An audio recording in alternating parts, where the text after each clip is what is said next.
Petrolü sakın yakmayın diyor ama işte bir görüntüler de geliyor. 1991 Evet, işte. Körfez Savaşı'nda petrol kuyuları ve petrol boru hatları bombalandığında Ben işte böyle yanmıştı. Diyarbakır'da o zaman.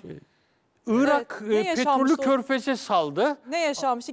Gelseniz hocam siz de böyle. Körfez'i, Beraber konuşalım. Ne İran yaşanmış bir kısmını olacak? Irak kendi vurdu, bir kısmını Amerikalılar vurdu. Ama şöyle bir şey var. Bütün dünyayı bakın, bu korkunç bir hadiseydi. Uçakları bir şekilde caydırmak için bunu yaptı ama şunu göremiyordu. Uçaklarda infrared sistemler var. Bunun içinden geçip istediklerini vurdular. Ve şu var. Bu Irak'ın altyapısını perişan etti. Ve şu anda da belini doğrultamıyor halihazırda. O zaman bu petrol bu ülkeler için bir şans değil, bir lanet belki de. Yani bakın Yok, değil. İran petrolü olduğu için neler yaşadı. Şimdi Ekrana bakın, getiriyorum İran işte. %10, Irak %11, Kuveyt %9. Irak'ta neler yaşadı Yani görüyoruz. baktığımızda dünya petrolünün büyük bir kısmı burada. Birleşik Arap Emirlikleri, hele Katar, dünya gazı ve Avrupa Birliği'nin gazı Katar'dan gidiyor. Unutmayın, eğer Türkiye anlaşsaydı Katar'la, Suriye İç Savaşı da çıkmayacaktı. Burada Özay Bey çok önemli bir şey söyledi demin. Rusya, İran'ın, Amerika da aynı şekilde gazına müsaade ettiler ama petrole müsaade etmediler. Burada da Katar'ın gazının Türkiye üzerinden bir şekilde gitmesine Rusya müsaade etmedi ve Suriye çöktü. Çıkmaz da buradan bir daha oraya. Hiç bir tane Rus uçağı İsrail uçağıyla kavga etti mi? Hayır. Dogfight'a girdi mi? Hayır. Dikkat edin. Daha bunlar başlamadan Netanyahu gitti Putin'le el sıkıştı. Birbirimizi vurmayacağız dedi. Bunun sözünü aldılar. Halbuki normalde bakın ne dedim? Bugün Golan'ı vurdu İsrail. Tarsus'u vurdu. Tarsus'u vurdu. Şam'ı vurdu ya. Şam'ı vurdu. Normalde geçmemesi lazım oradan. S-400'ler var. Dolayısıyla buna bakarken geri dönülmez bir noktayı görüyorum ben. Ama Hocam bizi Şunu Sizin söyleyeyim. de- Şimdi bu Evet. niye bu kadar yanıyor? Vurmaktan değil. Şimdi 2 Ağustos 1990'da Kuveyt'e girdi, işgal etti. O zaman Sovyetler Birliği artık gücü kalmamıştı, veto falan edemedi. Amerika Birleşik Devletleri bir 6 ay süre verdi. Çık buradan, çıkmayacağım dedi. Şubat ayında başlattı operasyonu. Fakat karadan girmedi Amerika. Yani ne Türkiye'nin de üzerinden kuzeyden ne de Arabistan'dan güneyden girmedi. Havadan vurdu, Bağdat'a gitti. Kuveyt'e de girmedi, Bağdat'a gitti. Öyle bir bombaladı ki Irak kendini savunmak için ya da Amerika'yı caydırmak için bütün Körfez'e petrolü yaydı ve ateşe verdi. Yani daha çok bu ateşi yakan Irak. Oradan gelecekler zannetti. Körfez'den çıkartma yapacak zannetti Amerika. Yapmadı. Amerika direkt Bağdat'a girdi ve ilk defa bakın nasıl şimdi Yunus Bey'i görüyoruz Amerika'da ilk defa biz o zaman televizyonlarda gene sizin kanalda var canlı yayında savaşı seyrettik. Yani Bağdat'taki otellerin tepesinden böyle kameramanlar bize Hocam savaşı General direkt Schwarzkopf'u kara harekatını nereden başlattıydı o dönemde? Kuveyt'ten. en son... Benim bulunduğum Florida'da.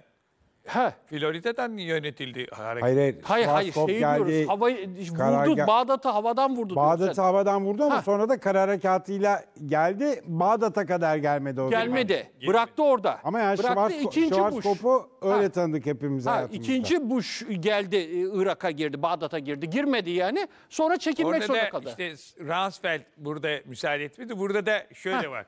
Devletler hukuku açısından Bağdat'a girmiş olsaydı bütün Irak'ı işgal etmiş olacaktı bir. İkincisi burada 2 tane karar var. Biri 686 ve 88 sayılı BM kararı. Bu da aslında kuvvet kullanmayı gerektirmiyordu. Evet. İkinci husus da şu. 1441 sayılı karar da 2003'te Irak'ın 2003'e topraklarında geldi. kimyasal ve atom bombası olmadığı halde gidip vurdular. Çünkü karar verilmişti.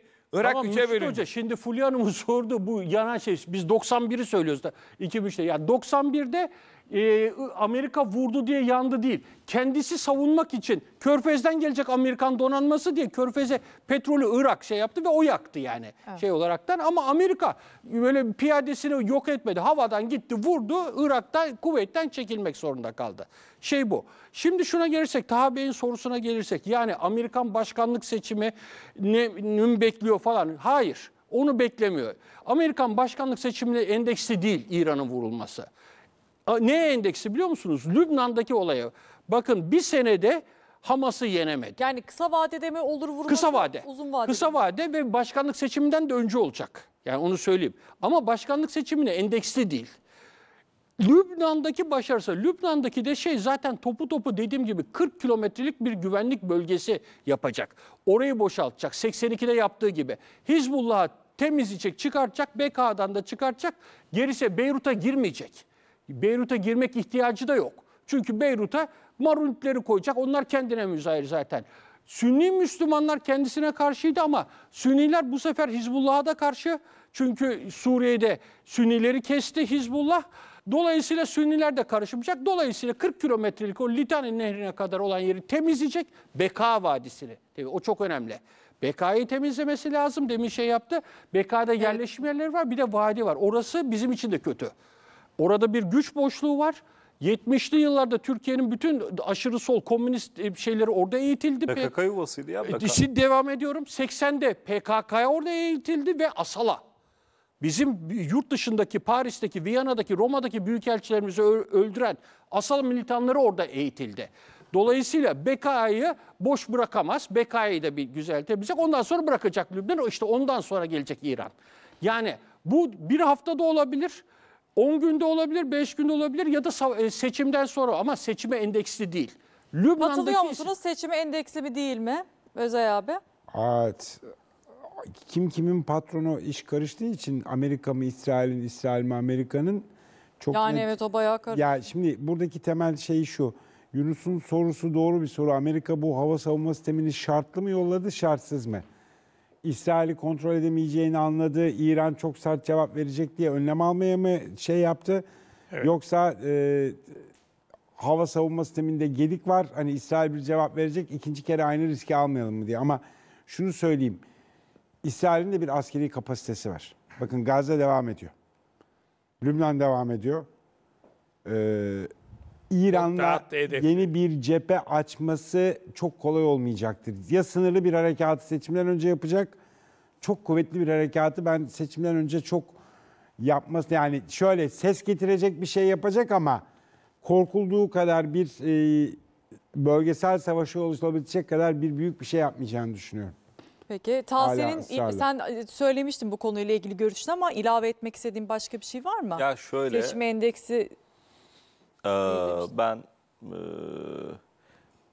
eğer böyle bir hamle yaparlarsa Trump'a altın tepside bir Devlet başkanlık başkanını verir. teslim edeceğini düşünüyorum. Ama bu da tabii İsrail-Amerika ilişkilerinde patron kim sorusunu yeniden akıllara getirir. Patron Benim- Siyonistler. Ben tezim, yani aynı tezdeyim açıkçası.